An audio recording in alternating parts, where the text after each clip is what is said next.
Okay, sir. So, with all your permission, can we start the session? Yes, yes. Okay. Good morning and a warm welcome to all the dignitaries present here. Myself, Rupsha from ClearNet, assigned as a session assistant to ensure a seamless experience. ClearNet stands as India's most relied upon digital platform, offering a multitude of enriching services exclusively for doctors. It is with great pride that ClearNet is a digital partner of this event organized by Indian Association of Cardiovascular Thoracic Surgeons, Indian College of Anaesthesiologists, Forum of Cardiac Anesthesia, Global Intensive Care Symposium, International Society of Cardiac Ultrasound Lane, and Global Heartkin Foundation USA. And the topic of today's session is lung ultrasound 2.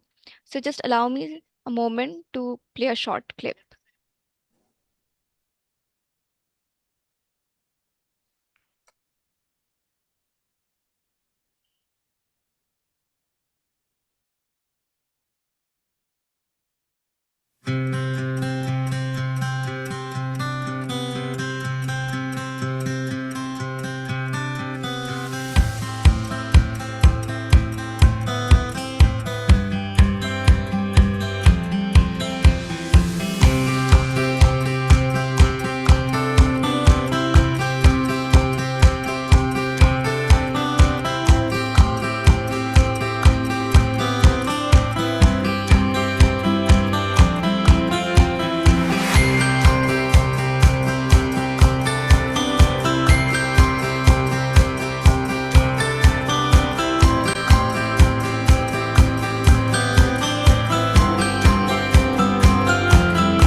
Thank you and welcome to the Sunday breakfast session dated 28th April 2024. I would like to thank ClearNet for being the host for this meeting. This is being conducted under the auspices of International Society for Cardiac Ultrasound, Indian Association of Cardiothoracic Surgeons, Indian College of Anaesthesiologists, Forum of Cardiac Anesthesiologists, Global Intensive Care Symposium, and Global Heart Care Foundation. Today we have two great, eminent personalities in the field of critical care echocardiography. One is Dr. Jose Chaco, who is well known, and Dr. Arjun Alva, who is also accomplished personality. So today's topic is lung ultrasound, part 2. Part 1 was done 2 weeks ago. Part 2 will be dealt with today, and we are looking forward to this. Any comments or questions may be posted in the chat box. We'll address all the questions within the time frame, which is that we should finish by about 10 a.m. so that you can have a good Sunday. Thank you so much. And I would like to request Dr. Arjun Alva to take over the proceedings. Yeah. Dr. Arjun Alva. Welcome back again, everybody.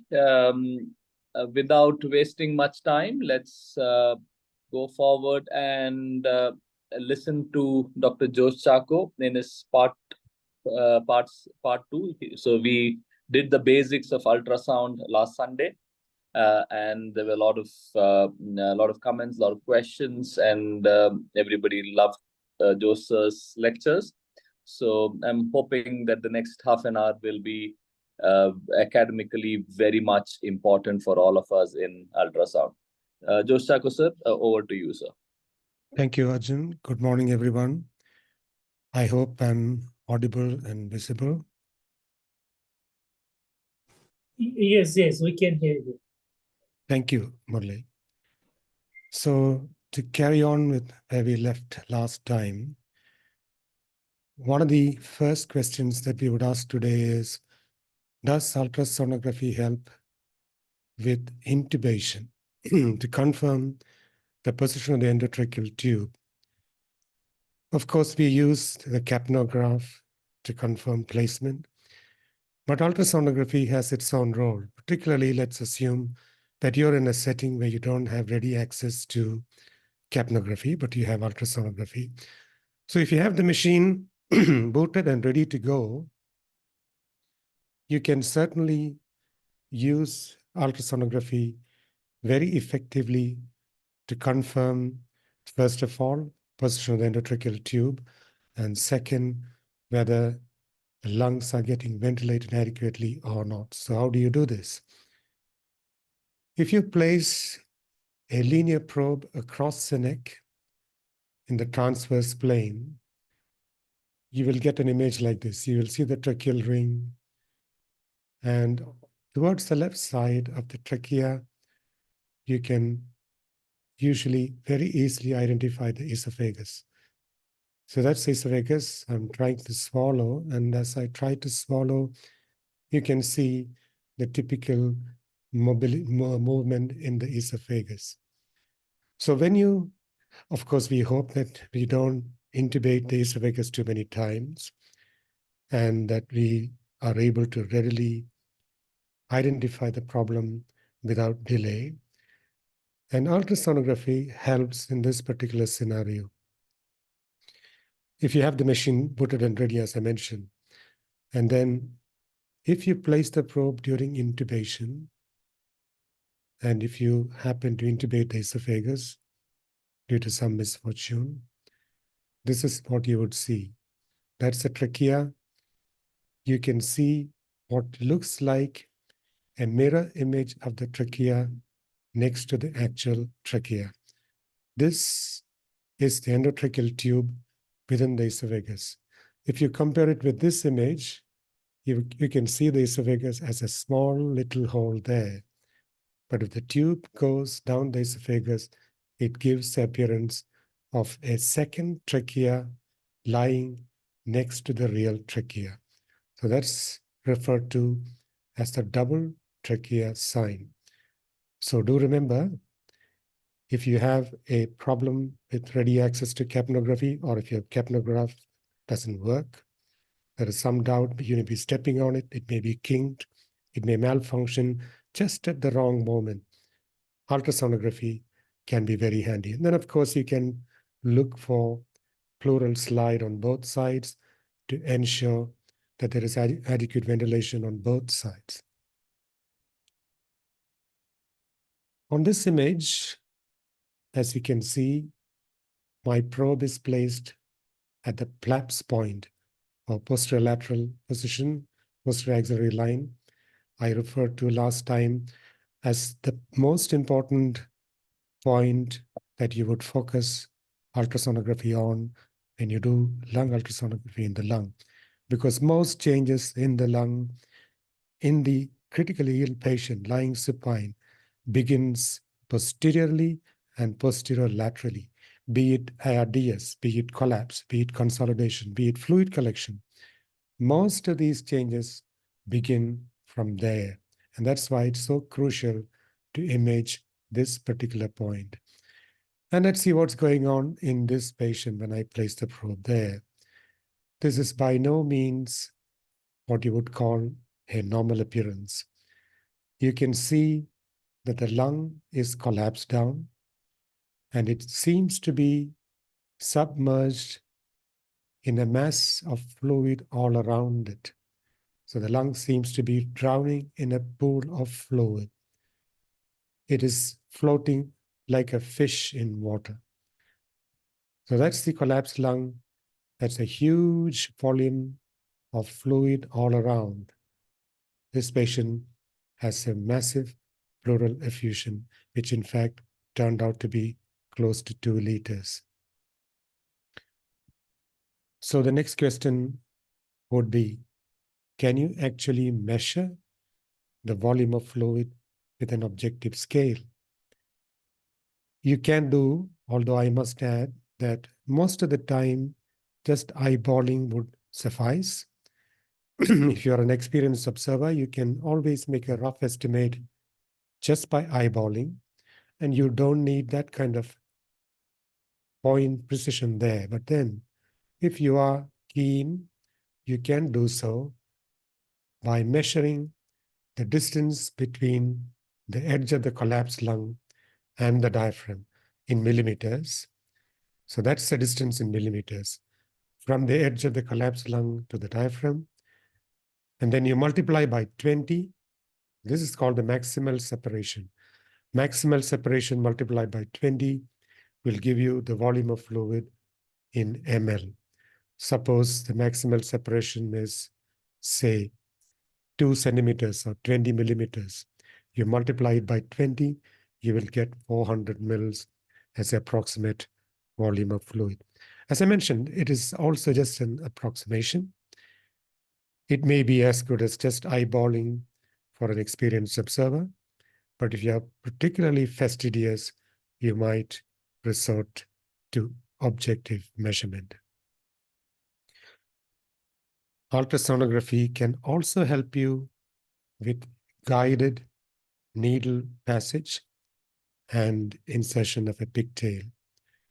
In this image, you can see I'm advancing a needle into the pleural cavity. The probe is held such as the needle passes in the long axis or in plane technique. That's the technique we use here, such that you can follow the needle as you can see here. You're following the needle.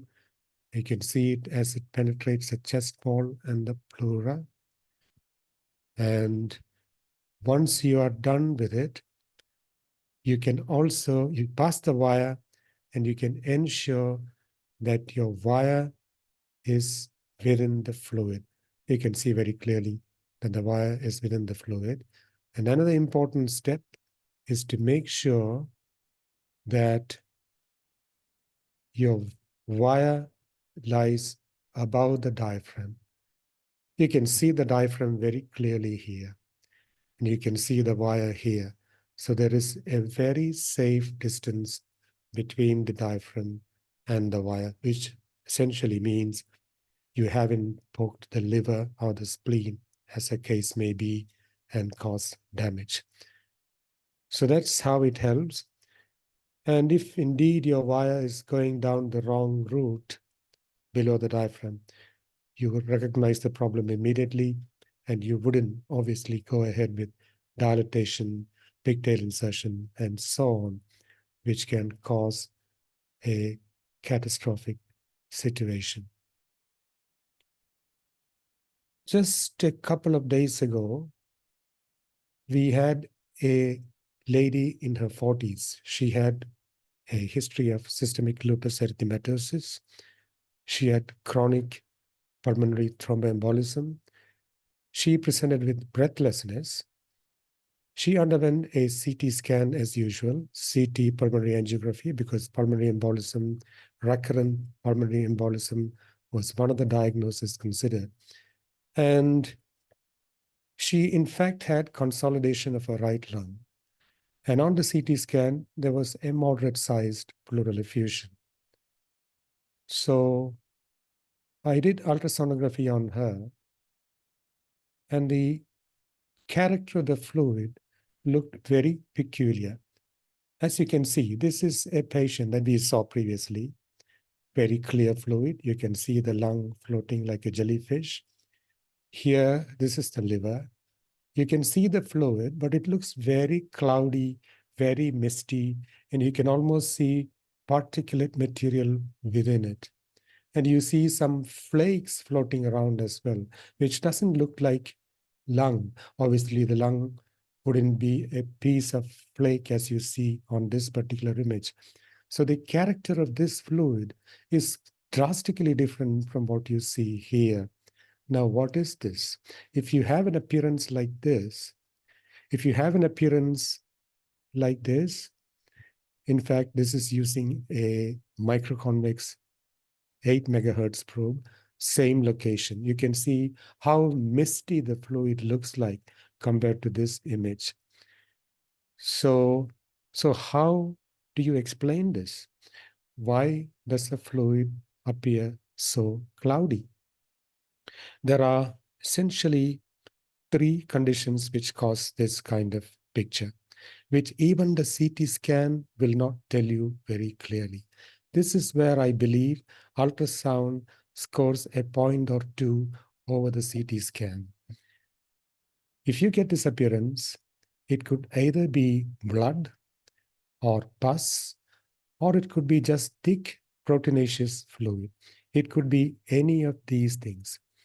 But if you see something as extreme as you see here, there is a high likelihood in this situation that it could be pus or blood, which the CT scan will not be able to tell you with as much precision as does ultrasound. And so what did we do? We stuck in a needle first. We got almost frank pus. So we thought we wouldn't fool around with a pigtail. We passed a proper chest tube, and this is the fluid that we got. You can see the thick, pussy sediment at the bottom.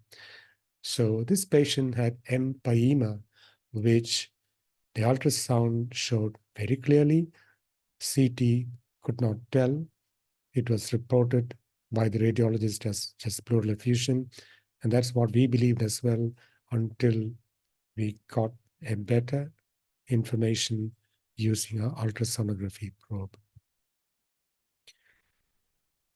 And if you have a hypoxic patient with normal looking lungs all over in all the zones, both sides, and the patient is still hypoxic, what would you think of?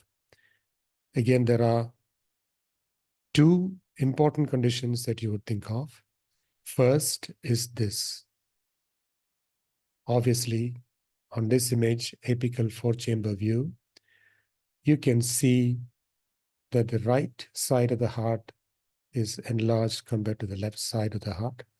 Both the right atrium and the right ventricle are dilated.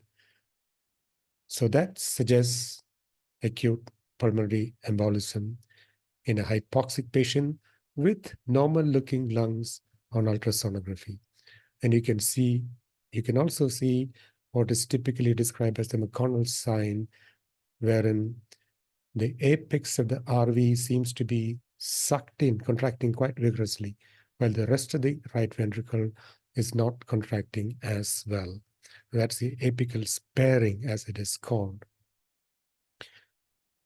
So, as I mentioned, there are two conditions: normal lungs hypoxia.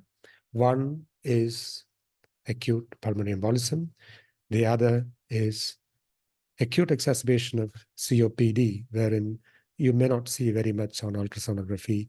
It may look normal all over, but your patient may be hypoxic.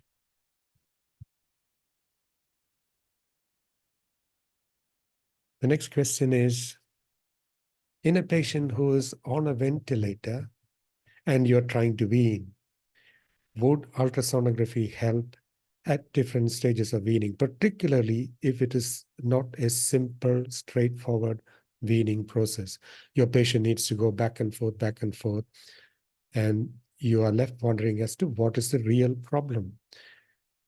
There are three key functions that you need to look at in weaning failure, or a patient who's repeatedly failing weaning attempts. The first, of course, is you look at the lung to see if during the weaning process, as you turn down the support, do they develop collapse? Do they develop fluid accumulation, pulmonary edema? B lines will be obvious, or the typical signs of collapse with a tissue-like lung and static air bronchograms may be obvious. You look at the heart. I'm not going into the details here. Most importantly, you need to check for the diastolic function, because there are many in the ICU who may have normal or near normal systolic function, but as you try to wean them off, they might get diastolic dysfunction, which might interfere with the weaning process. Third, last but not the least important, is to look at the diaphragm. On many occasions, we have observed that the problem lies within the diaphragm, particularly when you have your patient on long-term ventilation, long-term use of muscle relaxant, steroid use, prone ventilation. All these are predisposing factors to possible diaphragm dysfunction. So you should keep that at the top of your mind if your patient fails to wean after repeated trials. So the diaphragm happens to be probably the most important muscle in the body. If the diaphragm doesn't function, you are dead if you are not ventilated. How do you assess the diaphragm function using ultrasonography? There are two parameters that you go by. First is to look at the diaphragmatic excursion during each breath. As you know, during inspiration, the diaphragm moves down. So that's the typical downward movement that you get as you inspire. What you actually measure with ultrasound is the up and down movement of the bottom of the diaphragm, this particular part of the diaphragm. You cannot measure this. You cannot measure this distance accurately by M mode. So it is this distance that you try to measure. What probe position would you use? As you can see, it is approximately in the anterior axillary line. Probe marker, as always, points to the head of the patient. And as you can see, the diaphragm is moving in this case. And this, as I mentioned, is the distance that you measure. As you can see here, I'm using the M mode with the cursor sitting at the bottom of the diaphragm. And I can see the diaphragmatic excursion, as it is called, or the distance through which it moves up during inspiration. So that distance is what you measure as an indicator of how well the diaphragm is working in your patient. It is the normal diaphragmatic excursion should be at least 20 millimeters. 20 millimeters is bare minimum. Anything less, of course, strongly suggests neuromyopathy of critical illness or some other factor that may have caused diaphragmatic weakness. So much about diaphragmatic excursion. As I mentioned, there is another parameter as well, which is diaphragmatic thickening. To look at diaphragm thickening, you need to understand what really happens to the diaphragm during an inspiratory effort. So you can see my probe is sitting at the mid-axillary line with the probe marker directed towards the head of the patient. So what do you see at this point? You should look for what's called the zone of apposition. This is the pleura that you see here. And if you see, the pleura continues across to the diaphragm as the upper layer of the diaphragm. And then you have the liver here with the peritoneum over the liver. So this is the pleura lining the lung. The pleura covers the diaphragm like this. That is the peritoneum covering the liver. And this is the diaphragm. This thickness is the diaphragm. And that's exactly what you're looking for. And when you take a breath, when you breathe in, the diaphragm thickens and shortens. It'll become wider and wider, as you will see on this image. I'm just playing in slow motion. You can see the diaphragm here. Just keep your eyes glued to that. I'm taking a deep breath, and as you can see, that thickness has increased quite significantly with each inspiration. So that's the pleura, diaphragm. You can see the thickening here. So if you see something like this happen, it indicates that your diaphragmatic thickening is quite okay. And The way you measure the thickening fraction is you measure the thickness at end expiration, which will be this. And then you measure the thickness at end inspiration, which is this. And then you use a formula, which is essentially maximal minus minimal thickness divided by minimal thickness multiplied by 100, expressed as a percentage. That'll be end expiratory minus end inspiratory. Sorry, end inspiratory minus end expiratory divided by end expiratory thickness multiplied by 100. And a thickening fraction of more than 20% is normal. It's easy to remember. Excursion of 20 millimeters, thickening fraction of more than 20% is normal. So both numbers are 20, makes it easy to remember. So that's how much ultrasonography may help. Now let's look at this particular image. It's a patient who's trying to wean off ventilator support. You can see the zone of apposition here. You can see the zone of apposition here. That's a pleura. This is a diaphragm. And you can see that there is some thickening. You need to actually measure to see if it is more than 20%. In contrast, this patient had a terrible time in ICU. They would never come off the ventilation in spite of several attempts over several days. The days passed and the weeks passed, but nothing seemed to work. And then finally, it dawned upon us that perhaps we should look at the diaphragm. And that's what we saw. There was hardly any thickening whatsoever. And on further investigation, we discovered that he had underlying myasthenia. That was the whole problem. Ultrasonography can be useful in titrating PEEP. How do we normally titrate PEEP? Most people would go by the oxygen saturation or by the static compliance or just by the FiO2. The higher the FiO2, the higher the PEEP that you said, as the ArtsNet table suggests.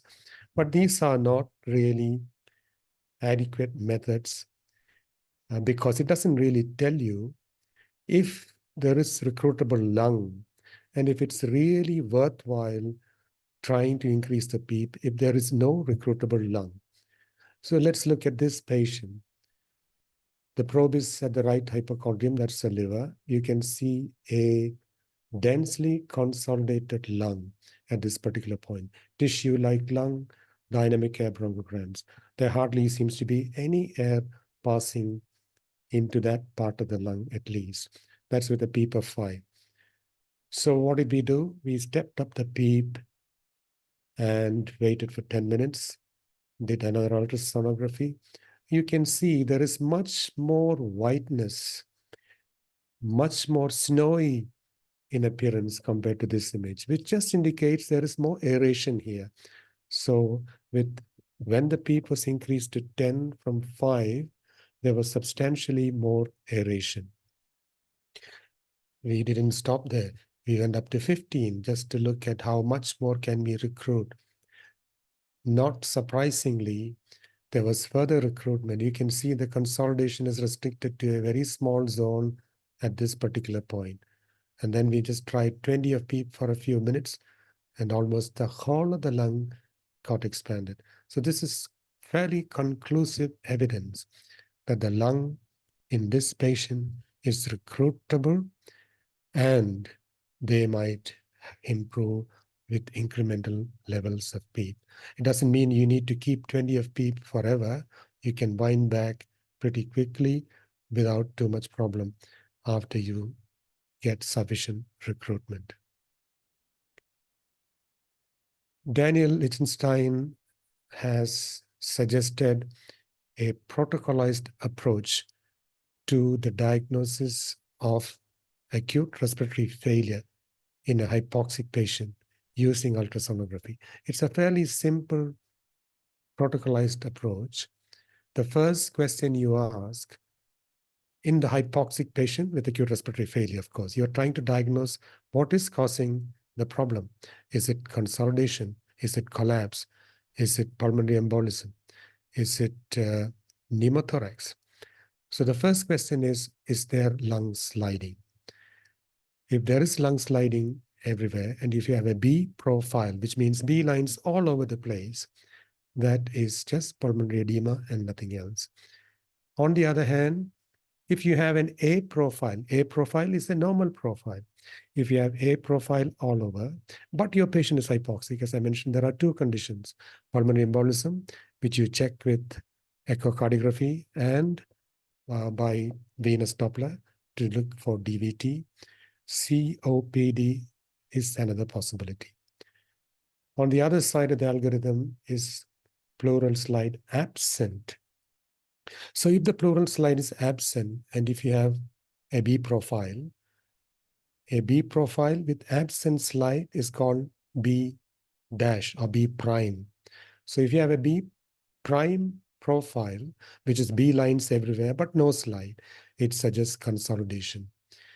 If you have an A dash profile or A prime profile, which is A profile without pleural slide, that's when you look for a pneumothorax.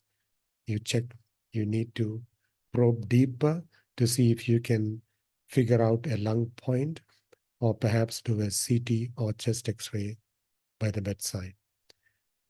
And if you have sliding or no sliding, and if you have A profile in some areas, B profile in other areas, or a C profile is this. You get breaks in the pleura, which is subpleural consolidation. So if you have sliding present or sliding absent, A profile in some areas, B in some other areas, or a C profile like this, that suggests consolidation as well. So just to go through what we've already done previously, tissue-like lung dynamic echocardiograms is consolidation. Lung point, there is no doubt, there's only one diagnosis, it is pneumothorax. B lines all over, particularly at the epiphysis, cardiogenic pulmonary edema. If it is mainly basal, posterior, and dorsal, that is likely to be ARDS. That's another extreme version of coalescent B lines. So these are the conditions that are readily diagnosable with lung ultrasound. Pulmonary edema, consolidation, this is subpleural consolidation, pneumothorax with a static pleura and a lung point, collapsed lung with tissue-like density, static echocardiograms, acute pulmonary embolism, where you get a normal-looking lung on ultrasonography, but echocardiography gives you a telltale sign of acute pulmonary embolism. And in your hypoxic patient, do not forget ever, if you can't figure out what's going on, do not ever forget to do a bubble test. You can see that there is a pacification on the right side, but the pacification is spilling over to the left side as well, in this case, through an open patent foramen valve, which might open up with the high levels of PEEP that you use or the high levels of ventilation pressure that you use. The foramen valve may open up, causing right to left shunt within the heart, and that might worsen your hypoxia as you step up the PEEP further and further. So I think I will stop here. If there are any questions, we can take those.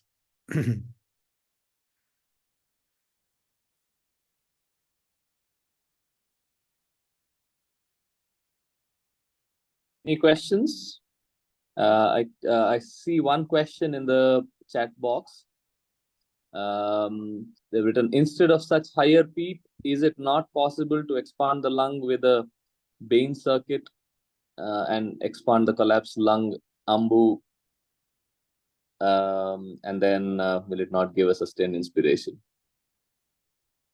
The crux of the whole situation is you need to see if the lung is actually recruitable or not. If the lung is recruitable, you would not step up the beep, you will leave it at that. But if it's indeed recruitable, you would increase the beep and titrate it accordingly.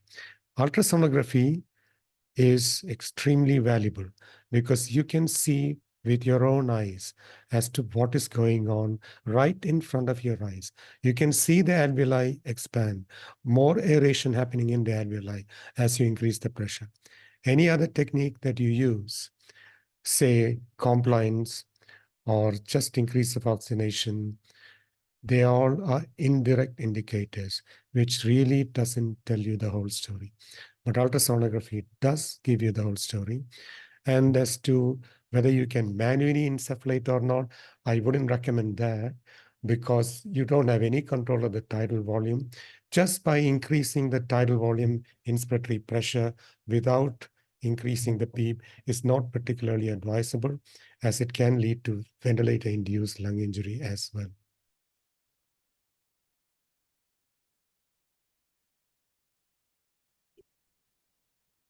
Thank you, sir. I don't see any other question. Any other questions coming?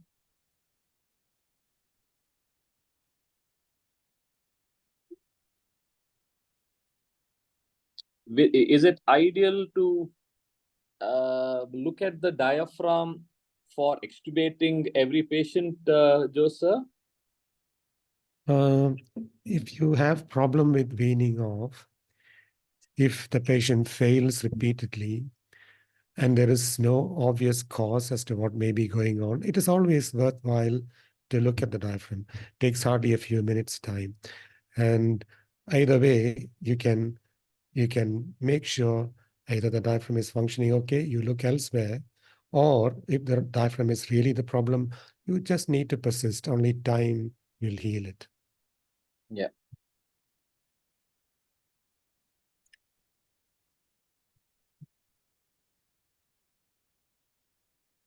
Is any other questions coming in the chat box? I don't see any.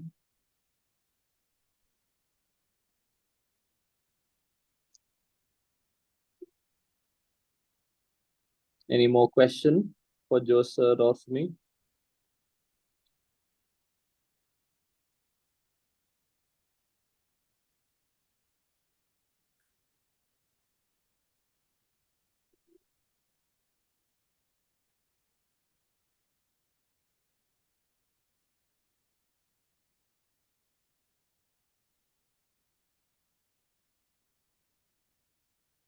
Dr. Naveen, good morning. Dr. Naveen ji, good morning. I missed the video on placement of probe position for examination of the diaphragm.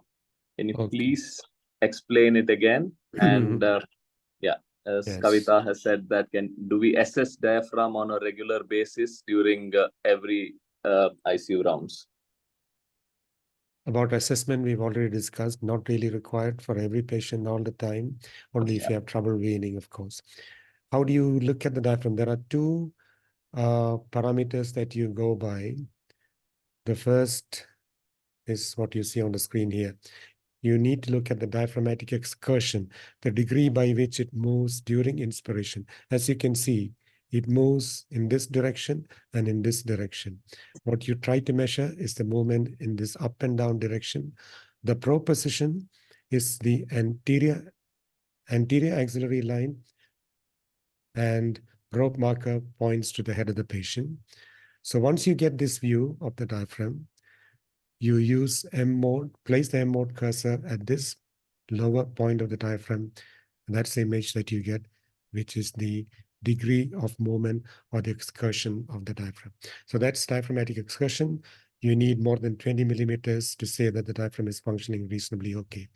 Second is, as you can see on this particular image, you can hardly see any excursion of the diaphragm. It's almost like static. So that patient will take a long time to wean off. Second is the thickening fraction. To look at the thickening fraction, you need to place the probe in the mid-axillary line, probe marker pointing to the head. You look for this particular zone. It's called the zone of apposition. This is the pleura lining the lung. The pleura continues to line the diaphragm, which is this part. This is the liver, that's the peritoneum. And between the pleura and the peritoneum, you have the entire thickness of the diaphragm. This is the zone of apposition, as it is called. And if you see on this particular image, you can see the diaphragm here. And as you take a deep breath in, the diaphragm thickens from this baseline thickness. It goes on thickening so much. So what you do is you measure the baseline thickness here. You measure the maximal thickness, which is here. And then you use a formula. Maximal thickness minus minimal thickness divided by minimal thickness multiplied by 100 will give you the thickening fraction in percentage. More than 20% thickening is adequate, just about adequate. Normally it's 30-40% or so, but you need at least 20%. So these are the two parameters that you use, excursion and thickening. Okay, thank you. Again, few more questions on how to measure the pleural effusion, which was explained before. Okay, just Slide again, yeah. And at the same time, they're also asking regarding how do we differentiate between cardiogenic and pulmonary edema by using lung ultrasound, and can we identify whether it is infective pathology on lung ultrasound? Okay. So you can see the pleural effusion here. I'm placing my probe at the right hypochondrial area. I can see the liver here, the diaphragm, and you see the lung floating within a large volume of pleural effusion. You're trying to measure the volume of this fluid. To do that, you freeze the image, of course, and then you measure the maximal diameter between the edge of the collapsed lung to the diaphragm in millimeters. Now that's the distance. And to arrive at the volume of fluid, the formula is 20 multiplied by the maximal separation in millimeters. So suppose the maximal separation is, say, 5 centimeters or 50 millimeters. It'll be 50 times 20, which will be 1 liter. So you need to get this kind of neat image with the lung edge and the diaphragm seen clearly to get a precise estimation of the fluid. Of course, as I mentioned, that kind of precision may not be important. Just eyeballing will give you a very rough estimate, which is probably more than sufficient on most occasions. Second question was infective pathology. Yeah. Infective pathology of the lung or pleura. How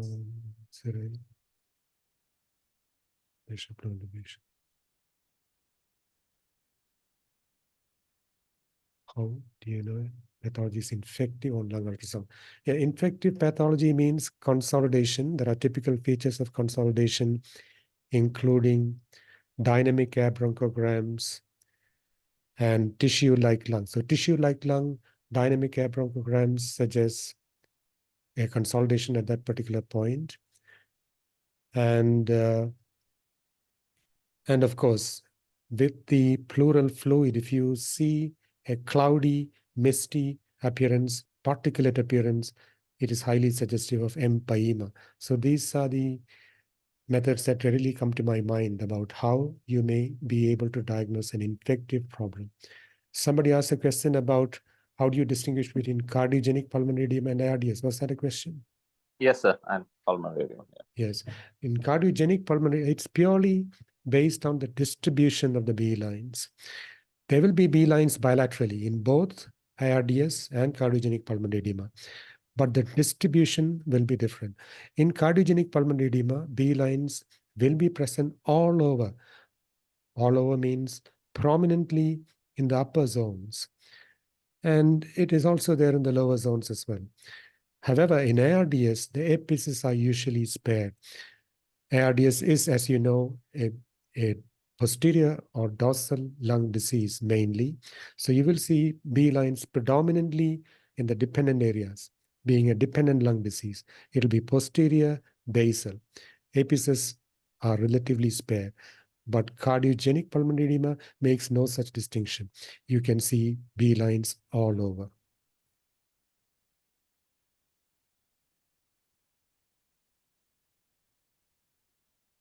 Thank you, sir. I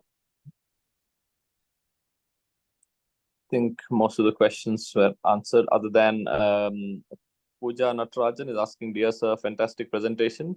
Kindly enlighten us regarding indication for plication when diaphragm palsy is suspected in adult and pediatric patients. Oh, I'm sorry, I cannot answer that question.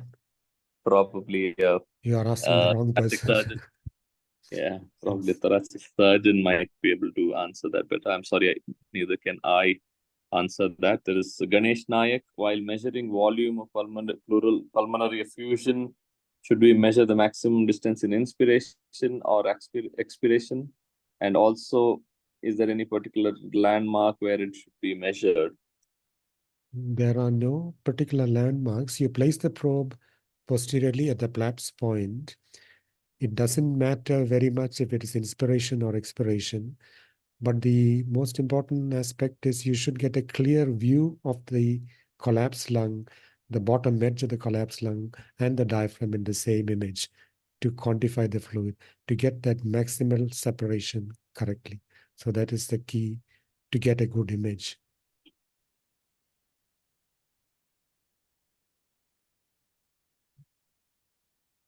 Yeah, I think we've answered most of the questions. If there are no more questions, can we? Yeah, yeah.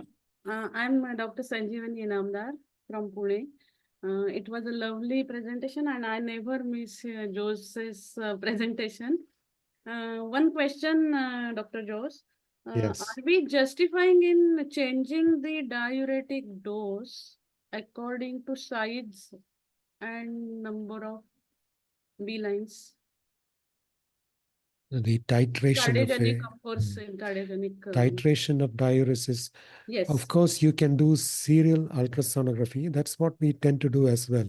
Once you put them on a diuretic infusion, say you start with 10 milligrams per hour, you get a repeat ultrasound done a few hours down the track and look at the urine output as well. How much urine is the patient passing? And if the B lines are less dense, there are fewer B lines in a given segment of the lung on serial ultrasonography, it of course suggests that what you're doing is working, and the decision to increase or decrease the dose or continue with the same dose depends not only on the ultrasonographic picture, it would depend on the oxygenation, mechanics of breathing, the compliance, the overall clinical picture, of course. Okay, thank you. Thank you. Thanks a lot.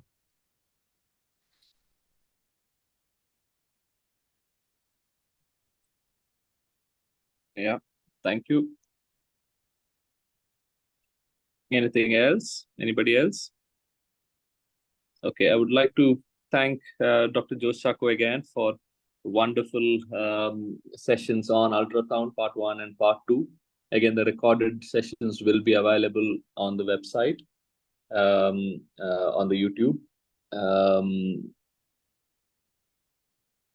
Also, is there any workup coming on cardiac anesthesia and critical care echocardiography pamphlet? Is there, Rupsa? Is there Sir, any? I have again posted 2 new questions in the chat box.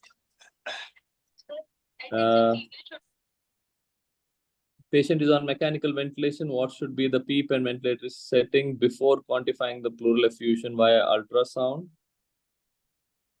And is there any variation with, and is there any variations with respiration with regarding of quantifying the pleural effusion? As I mentioned before, there is no variation between inspiration and expiration, and the PEEP level doesn't really matter. Yeah. Okay. Thank you very much. I think we should stop taking any questions anymore. And for all the listeners, on the 10th and 11th of May, we are at Narayana Health is going to conduct cardiac anesthesia CME program on the 10th and critical care echocardiography workshop along with some lectures on the 11th of May.